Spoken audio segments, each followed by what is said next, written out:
ये वीडियो उन लोगों के लिए है जिनको कोई ना कोई छोड़ के चला गया है और मैं अक्सर ऐसे लोगों को जवाब भी देता हूँ जब वो मुझे कहते हैं कि जी हमें वो छोड़ के चला गया। मैं हैरान होता हूँ इस बात पे कि आपको ये तल्ख हकीकत क्यों समझ नहीं आती कि आप 4 दिन मंज़र से गायब होके देखें, लोग आपका नाम तक ना भूल जाएँ तो फिर कहिएगा।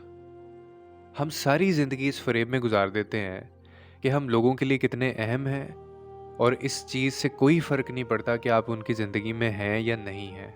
यहाँ तक कि आपके मर जाने से भी फ़र्क नहीं पड़ता, जो लोग आपको मोहब्बत नहीं करते। और ये जिनकी मोहब्बतों में आप पड़े रहते हैं ना, ये आपके जाने के बाद भी rest in peace, broken heart या सैड से स्टेटस लगा के अपनी-अपनी ज़िंदगी की रानाइयों में बिज़ी हो जाएँगे, गुम हो जाएँगे। और ये वो तल्ख़ हकीकत है, जो आप जानते-बूझते हुए नहीं मान रहे होते।